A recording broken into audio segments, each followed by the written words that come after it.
Audiolibros Criptogramas presenta, Terry Pratchett, La gente de la alfombra, 1. Hay magia en todas las alfombras.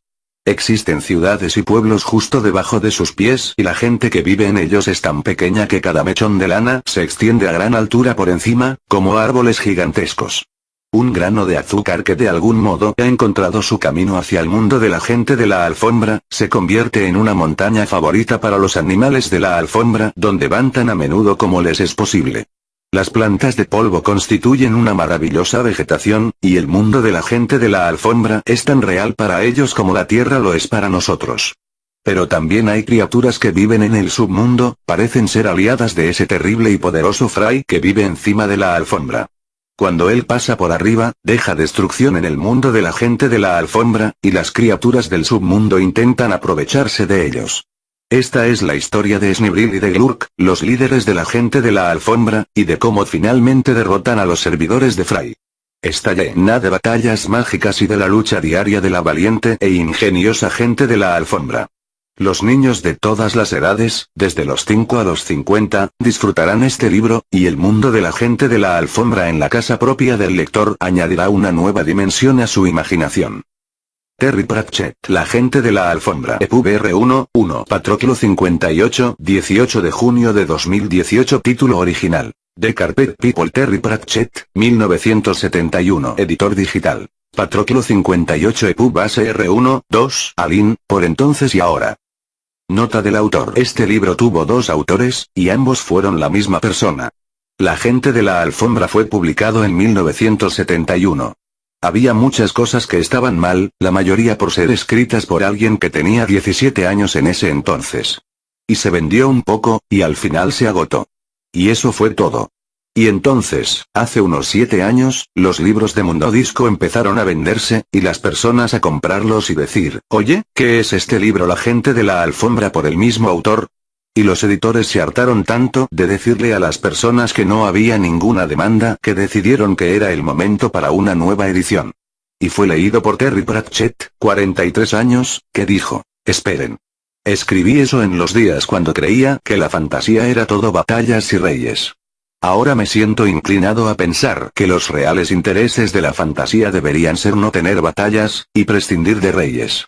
Apenas lo reescribiré aquí y allá. Bien, ya sabe qué sucede cuando uno tira de la punta de un hilo que está colgando. De modo que aquí está. No es exactamente el libro que escribí entonces. No es exactamente el libro que escribiría ahora. Es un esfuerzo conjunto pero, jeje, no tengo que darle la mitad de las regalías. Solo las malgastaría. Usted lo pidió. Aquí está. Gracias. A propósito, el tamaño de la ciudad de Ware es aproximadamente. Terry Pratchett. 15 de septiembre de 1991. Prólogo. Se llamaban a sí mismos los Moonrungs. Significaba la gente, o los verdaderos seres humanos. Es como la mayoría de la gente se llama a sí misma, para empezar. Y entonces un día la tribu se encuentra con alguna otra gente, y les da un nombre como la otra gente o, si no ha sido un buen día, el enemigo. Si solo pensaran un nombre como algunos otros verdaderos seres humanos, se ahorrarían muchos problemas más tarde. No era que los Moonrungs fueran de alguna manera primitivos. Pismire decía que tenían una rica herencia cultural nativa. Se refería a las historias. Pismire conocía todas las viejas historias y muchas nuevas, y solía contárselas mientras toda la tribu escuchaba, cautivada, y las fogatas de la noche se convertían en cenizas. A veces parecía que hasta los poderosos pelos que crecían fuera de la empalizada de pueblo también escuchaban. Parecían cerrarse alrededor. La historia más vieja era la más breve. No la contaba a menudo, pero la tribu la sabía de memoria. Era una historia contada en muchas lenguas, a través de toda la alfombra. En el comienzo, decía Pismire, no había nada más que una llanura interminable. Entonces vino la alfombra, que cubrió la llanura. Era joven en aquellos días. No había polvo entre los pelos. Eran delgados y derechos, no inclinados y crujientes como son hoy. Y la alfombra estaba vacía. Entonces llegó el polvo, que se posó sobre la alfombra, escurriéndose entre los pelos, arraigándose en las profundas sombras. Vino más, cayendo despacio y en silencio entre los pelos que esperaban, hasta que el polvo fue espeso en la alfombra. Del polvo, la alfombra nos tejió a todos. Primero vinieron las pequeñas criaturas que se arrastran y que hacen su morada en madrigueras y a gran altura en los pelos. Entonces vinieron los Soras, y los perforadores de trama, los Trons, las cabras, los comedores de ribetes y los Snarks. Ahora la alfombra tenía vida y ruido. Sí, y muerte y silencio. Pero había un hilo que faltaba en la trama sobre el telar de la vida. La alfombra estaba llena de vida, pero no sabía que estaba viva. Podía ser, pero no podía pensar. Ni siquiera sabía qué era. Y entonces del polvo vinimos nosotros, la gente de la alfombra. Le dimos su nombre a la alfombra, y nombramos a las criaturas, y el tejido estaba completo. Fuimos los primeros en dar un nombre a la alfombra. Ahora ella sabía de sí misma. Aunque Fry, que odia la vida en la alfombra, puede pisotearnos, aunque las sombras crecen sobre nosotros, somos el alma de la alfombra, y eso es algo poderoso. Somos el fruto del telar. Por supuesto, todo esto es metafórico, pero creo que es importante, ¿verdad? Capítulo 1. Era la ley que, cada 10 años, la gente de todas las tribus en el Imperio Dummi deberían venir para ser contados. No iban a la gran ciudad capital de Ware, sino al pequeño pueblo amurallado de Tregon Marus. El contar era siempre una grandiosa ocasión. Tregon Marus duplicaba su tamaño e importancia durante la noche mientras las carpas tribales acampaban fuera de sus muros. Había un mercado de caballos y una feria de 5 días, viejos amigos a encontrar y un torrente de noticias a intercambiar. Y estaba el propio contar. Los nuevos nombres eran añadidos en los crepitantes rollos que, a la gente le gustaba creer, eran llevados a Ware, incluso al propio gran palacio del emperador. Los secretarios Dummis anotaban con gran dificultad cuántos cerdos, cabras y trons tenía cada uno, y una por una las personas se movían hasta la siguiente mesa y pagaban sus impuestos en pieles y cueros. Esa era la parte impopular. De modo que la cola se curvaba alrededor de Tregon Marus, entraba por la puerta oriental a través del puesto de guardia y las cuadras, pasaba a través de la plaza del mercado y a través de la casa de contar. Incluso los bebés más pequeños eran llevados hasta los secretarios, para que las plumas se agitaran y grabaran sus nombres sobre el pergamino. Muchos miembros de las tribus tenían nombres graciosos porque algún secretario no sabía cómo deletrearlo, y hay más de esa clase de cosas en la historia que las que uno podría esperar. Al quinto día, el gobernador del pueblo citaba a todos los jefes tribales a una audiencia en la plaza del mercado, para escuchar sus quejas. No siempre hacía algo sobre ellas, pero al menos eran escuchadas, y asentía mucho, y todos se sentían mejor por lo menos hasta que regresaban a casa. Eso es la política. Así era como siempre había ocurrido, desde tiempos inmemoriales. Y al sexto día, la gente se iba a casa, a lo largo de los caminos que los Dummi habían construido. Se iban hacia el este. Detrás de ellos, el camino se iba hacia el oeste, hasta que llegaba a la ciudad de Ware. Allí era solo uno de los muchos caminos que entraban en la ciudad. Más allá de Ware se convertía en el camino occidental, volviéndose más y más angosto y ventoso hasta que llegaba al reducto occidental más lejano, Alfombrilla. Así era el Imperio Dummi. Cubría casi toda la alfombra desde Murobosque hasta el yermo cerca de Olmobaniz en el norte. Al oeste limitaba con tierra salvaje y los últimos márgenes de la alfombra, y hacia el sur los caminos corrían tan lejos como tierras chimenea. La gente pintada de zócalo, los belicosos y volks, incluso los adoradores del fuego de Alfombrilla, todos rendían su tributo al emperador. A algunos de ellos no les gustaban mucho los Dummi, en general porque el imperio desalentaba las pequeñas guerras y las incursiones por ganado que, en las regiones remotas, resultaban ser una actividad recreativa. Al imperio le gustaba la paz. Significaba que la gente tuviera suficiente tiempo para ganar dinero y pagar sus impuestos. En general, la paz parecía funcionar. De modo que la tribu Munro se fue al este, y salió de las crónicas del imperio durante otros 10 años. A veces se peleaban entre ellos mismos, pero en general vivían con tranquilidad y evitaban tener mucho que ver con la historia, que tiende a matar gente. Entonces, un año, no escucharon nada sobre Tregon Marus. El viejo Grim Orkson, jefe de los Munraunks, tenía 2 hijos. El mayor, Glurk, sucedió a su padre como jefe cuando el viejo Orkson murió. Según la opinión de los Munraunks, que era lenta y deliberada, no podía haber una mejor elección. Parecía una segunda edición de su padre, desde sus anchos hombros hasta su gran cuello grueso, el destructor centro de su fuerza. Glurk podía lanzar una lanza más lejos que cualquiera. Podía luchar contra un Snarg, y llevaba un collar de sus largos dientes amarillos para probarlo. Podía levantar un caballo con una mano, correr todo el día sin cansarse, y acercarse tan sigilosamente a un animal pastando que a veces este moría de conmoción antes de que tuviera tiempo de levantar su lanza. Lo cierto es que movía sus labios cuando estaba pensando, y podían ver a sus pensamientos chocar entre sí como bolas de masa en un guiso, pero no era estúpido. No lo que uno diría estúpido. Al final, su cerebro llegaba. Solo que iba por el camino largo. Es un hombre de pocas palabras, y tampoco sabe qué significa ninguna, decía la gente, pero no cuando él estaba cerca. Un día, hacia el anochecer, caminaba hacia su casa por los claros polvorientos, cargando una lanza de caza con punta de hueso bajo un brazo. El otro brazo sujetaba un largo palo que se apoyaba en su hombro. En medio del palo, con las piernas atadas, oscilaba un Snark. En el otro extremo del palo estaba el hermano menor de Glurk, Snibril. El viejo Orkson se había casado joven y vivió mucho tiempo, de modo que una amplia brecha separaba a los hermanos, llena con una ristra de hijas que el jefe había tenido el cuidado en casar con encumbrados, respetados, y sobre todo acaudalados Munrungs. Snibril era ligero, en especial si se comparaba con su hermano. Grim lo había enviado a la estricta escuela Dumig en Tregon Marus para que se convirtiera en un secretario. Apenas puede sostener una lanza, dijo, tal vez una pluma sería mejor. Tendremos un poco de educación en la familia. Cuando Snibril escapó por tercera vez, Pismire visitó a Grim. Pismire era el chamán, una especie de sacerdote para todo trabajo. La mayoría de las tribus tenían uno, aunque Pismire era diferente. En primer lugar, se lavaba todas las partes que se veían, por lo menos una vez al mes. Esto era poco habitual. Los otros chamanes tendían a alentar la suciedad, con la opinión de que cuanto más sucios, más mágicos.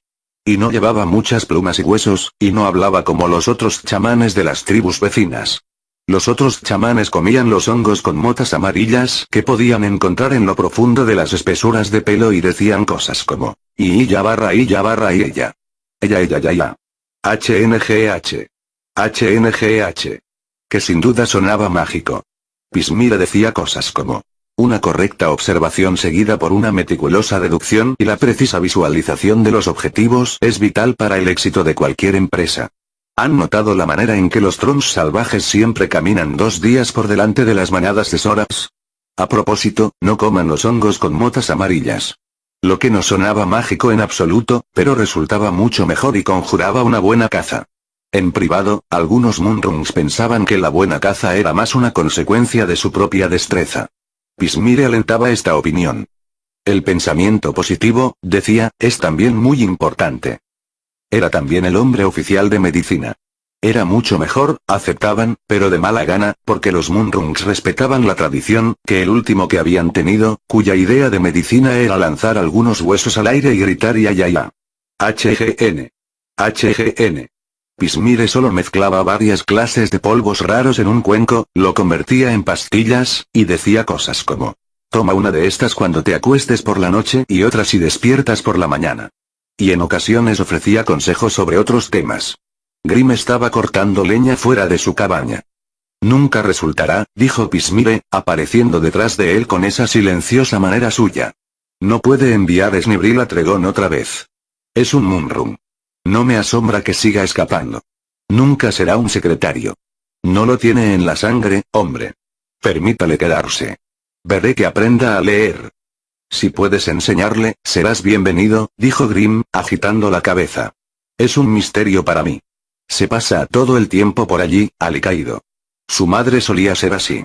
Por supuesto, ganó un poco de juicio cuando se casó.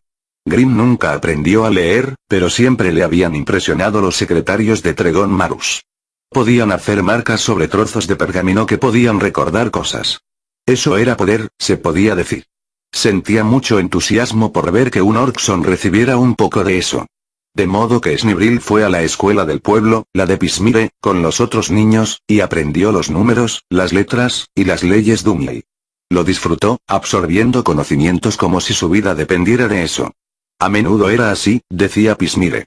Y, de manera extraña, también creció para ser un cazador casi tan bueno como su hermano. Pero de una manera diferente. Glurk cazaba. Snibril observaba. No tienes que perseguir a las criaturas, había dicho Pismire. Las observas durante el tiempo suficiente, y entonces encontrarás el lugar donde esperar y vendrán a ti. Casi siempre hay una mejor manera de hacer algo. Cuando el viejo Grim murió, fue colocado en un montículo excavado en el polvo de la alfombra, con su lanza de caza junto a él. Los Moonrungs no tenían idea sobre dónde iba uno cuando moría, pero no había razón para pasar hambre cuando llegara allí. Glurk se convirtió en jefe, y tendría que llevar a la tribu al siguiente contar. Pero el mensajero que los convocaba a Tregon Marus hacía tiempo que estaba demorado, y eso preocupaba a Glurk. No significaba que tuviera prisa en pagar los impuestos, y en realidad ir a ver por qué el mensajero llegaba tarde también parecía un poco ansioso, pero en general los Dumir eran muy confiables, en especial sobre cobrar impuestos. Pero mientras él y su hermano volvían a casa aquella noche se guardó sus pensamientos. Snibril lanzó un gruñido, y se puso el palo sobre su otro hombro. Era más bajo que su hermano, y si no podía librarse de la carga por 1 o 2 minutos iba a ponerse más bajo todavía, pensó. Siento como si mis pies se hubieran gastado y como si mis piernas hubieran aparecido en los extremos, dijo. No podemos parar para descansar. 5 minutos no harán daño. Y me duele la cabeza. 5 minutos, entonces, dijo Glurk. Nada más. Se está poniendo oscuro. Habían llegado al camino Dumiri, y no lejos al norte estaban Murbosque, casa y cena. Se sentaron. Glurk, que nunca desperdiciaba su tiempo, empezó a afilar la punta de su lanza sobre un trozo de piedra, pero ambos hermanos miraron camino abajo, brillante en el tenue aire de la tarde. El camino se extendía hacia el oeste, una línea reluciente en la oscuridad. Los pelos a su alrededor estaban llenos de sombras crecientes.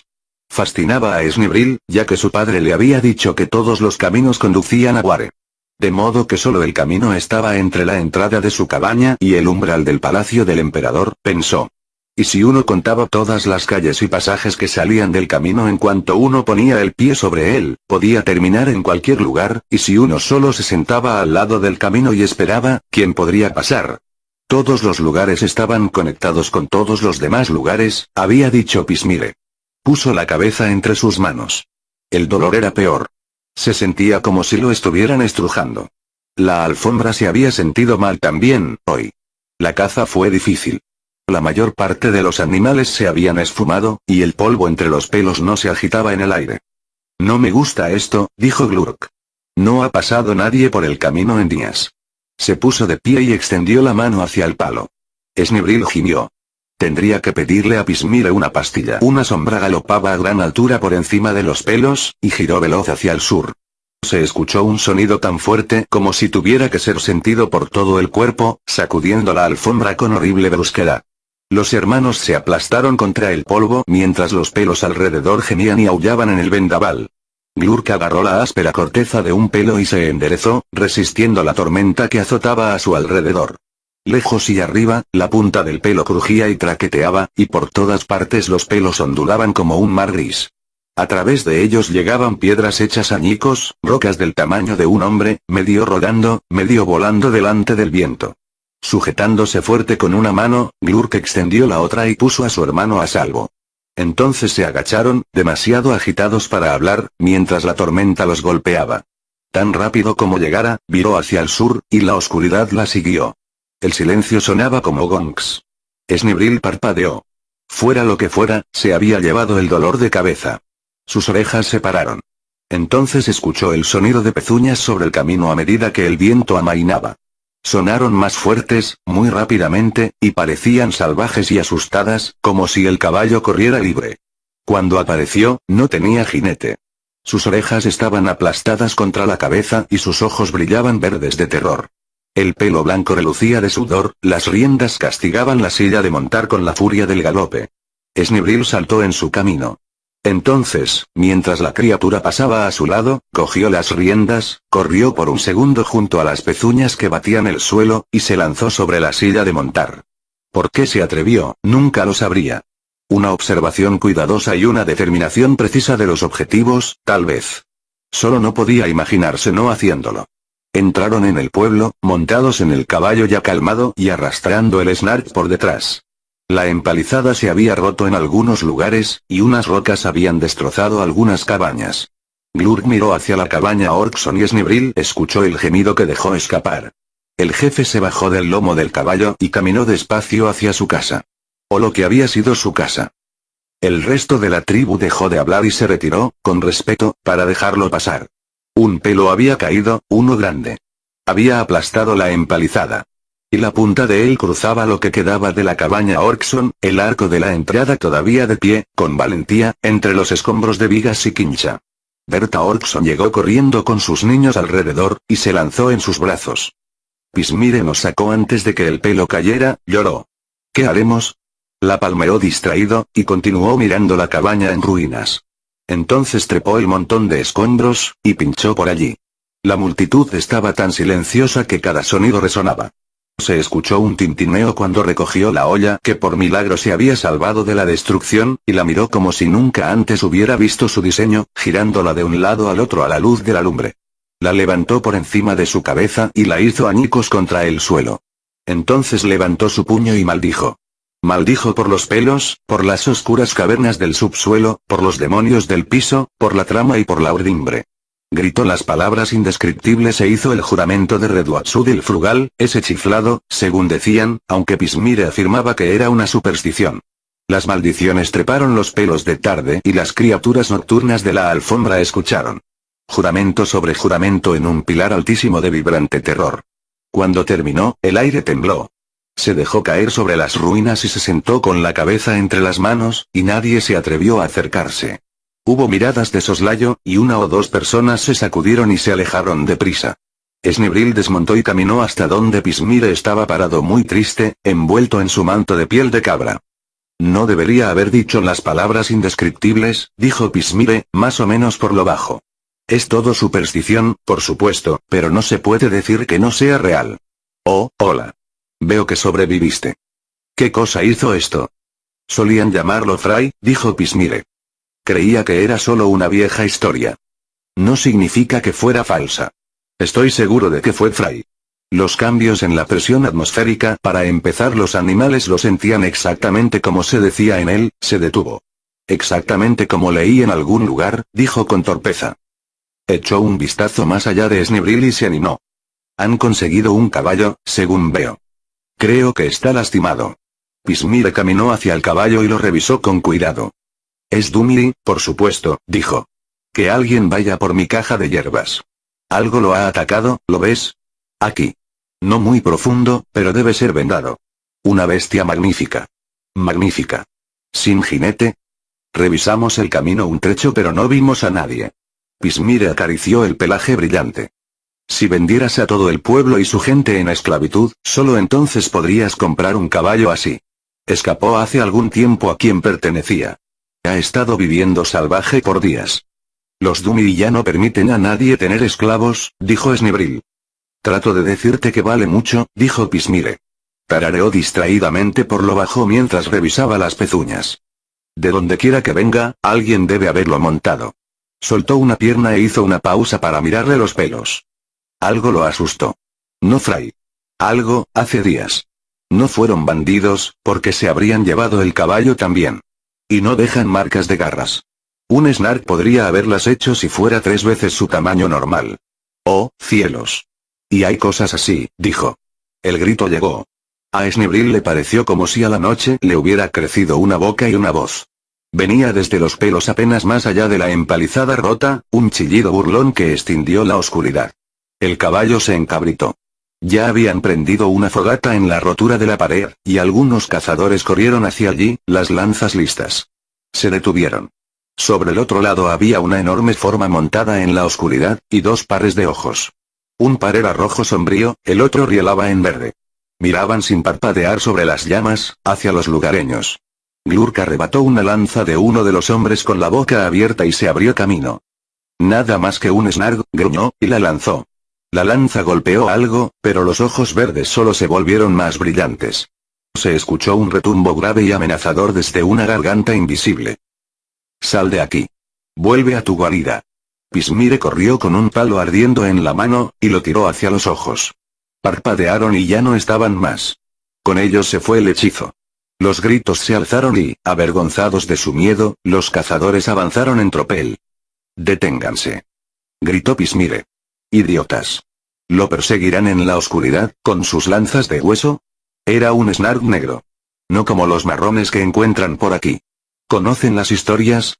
Son de los rincones más lejanos. De las regiones no barridas. Desde el norte, desde el mismo blanco acantilado de Murobosque, llegó el grito de un Snark otra vez. Esta vez no se apagó, sino que se detuvo de repente. Pismire miró al norte por un segundo, luego se volvió hacia Glurk y Snibril. Ustedes han sido hallados, dijo. Eso trajo a este caballo hasta aquí, el miedo a los Snarks. Y el miedo a los Snarks no es nada de qué estar avergonzado. El miedo a un Snark como ese es sentido común. Ahora que han descubierto el pueblo, no pueden quedarse. Vendrán todas las noches hasta que una vez no se defenderán con suficiente fuerza. Partan mañana. Incluso entonces podría ser demasiado tarde. No podemos, empezó Glurk. Ustedes pueden. Ustedes deben. Fry ha regresado, y todas las cosas que vienen después. ¿Lo comprenden? No, dijo Glurk. Entonces confíen en mí, dijo Pismire. Y tengan la esperanza de que nunca tendrán que comprenderlo. ¿Saben de alguna vez que me haya equivocado? Glurk lo consideró. Bien, ¿estaba esa vez cuando dijiste, sobre cosas importantes? No.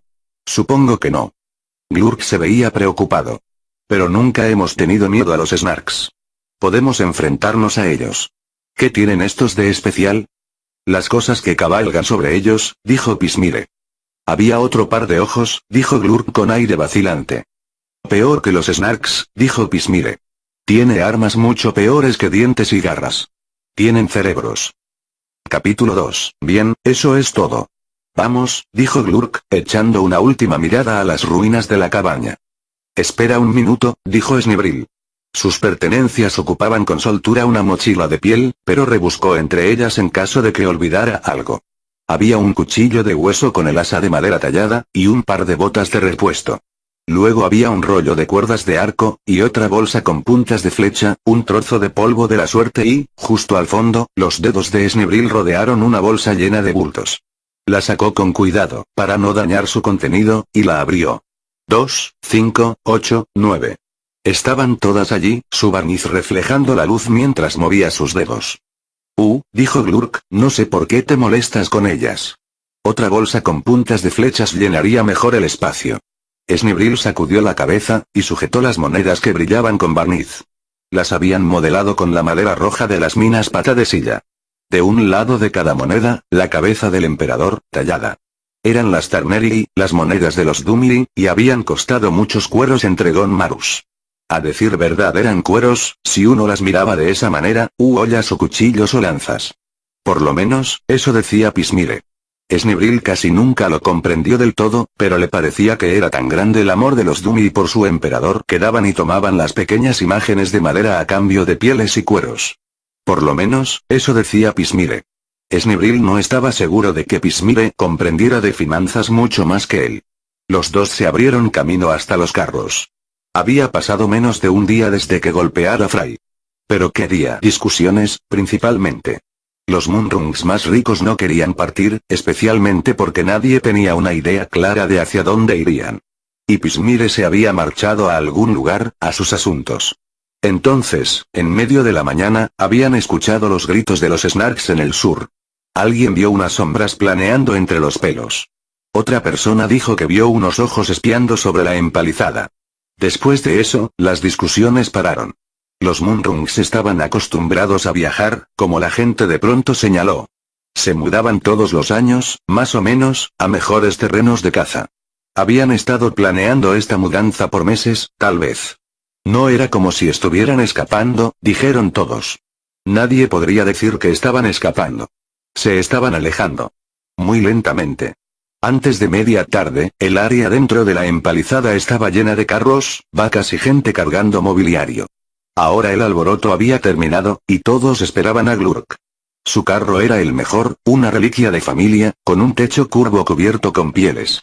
Necesitaba de 4 ponis para moverlo. Las cabañas eran cosas que se construían para durar más o menos un año, pero los carros eran cosas que se legaban a los nietos.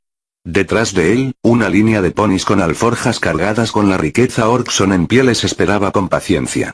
Entonces llegaron los carros menores, ninguno tan rico como el carro Orkson, aunque alguno casi lo igualaba. Después de ellos venían las carretillas más pobres, y las familias que solo podían permitirse un pony y un tercio de vaca compartida. Y en último lugar venía la gente de a pie. A Snibril le parecía que los que llevaban todos sus bienes personales en una mano se veían un poco más alegres que los que dejaban atrás la mitad de los suyos. Ahora necesitaban a Pismire. ¿Dónde estaba? No está aquí, dijo Glurk. Bien, él sabe que nos vamos. Estará más adelante. No creo que imagine que nosotros lo esperemos. Voy a adelantarme para buscarlo, dijo Snibril, cortante. Glurk abrió la boca para advertir a su hermano y luego lo pensó mejor. Bien, dile que estaremos avanzando hacia Extremo Quemado, por los viejos senderos, dijo. Lugar fácil de defender esta noche, si es necesario. Glurk esperó hasta que el último rezagado saliera de la empalizada, y luego arrastró la puerta a través. Cualquiera podía entrar a través de las paredes rotas, pero Glurk todavía sentía que la puerta debía quedar cerrada. Era más correcto. Sugería que ellos podían volver un día. Snibril trotaba por delante del desfile. Montaba el caballo blanco, con poca experiencia, pero con determinación. Le había puesto nombre, Roland, por un tío suyo. Nadie cuestionó su derecho a nombrarlo, o a poseerlo. Los Moonrunks, en general, estaban de acuerdo con las leyes Dumley, pero halladores propietarios era una de las leyes más viejas. Un poco más adelante, se salió del camino, y pronto surgió el deslumbrante acantilado de madera blanca de Murbosque, por encima de los pelos. Las pezuñas de Roland no hacían ruido sobre el espeso polvo que había allí, y la alfombra se cerró. Snibril sintió la gran inmensidad de toda ella estirándose más allá de los límites más lejanos del imperio. ¿Y si el camino Dumley podía llevarlo a lugares distantes, a dónde podría conducirle este viejo sendero? Vamos avanzando hacia Extremo Quemado, por los viejos senderos, dijo. Lugar fácil de defender esta noche, si es necesario. Glurk esperó hasta que el último rezagado saliera de la empalizada, y luego arrastró la puerta a través. Cualquiera podía entrar a través de las paredes rotas, pero Glurk todavía sentía que la puerta debía quedar cerrada. Era más correcto. Sugería que ellos podían volver un día. Snibril trotaba por delante del desfile. Montaba el caballo blanco, con poca experiencia, pero con determinación. Le había puesto nombre, Roland, por un tío suyo. Nadie cuestionó su derecho a nombrarlo, o a poseerlo. Los Moonrunks, en general, estaban de acuerdo con las leyes Dumley, pero halladores propietarios era una de las leyes más viejas. Un poco más adelante, se salió del camino, y pronto surgió el deslumbrante acantilado de madera blanca de Murbosque, por encima de los pelos. Las pezuñas de Roland no hacían ruido sobre el espeso polvo que había allí, y la alfombra se cerró. Snibril sintió la gran inmensidad de toda ella estirándose más allá de los límites más lejanos del imperio. ¿Y si el camino Dumley podía llevarlo a lugares distantes, a dónde podría conducirle este viejo sendero? ¿Dónde podría conducirle este viejo sendero?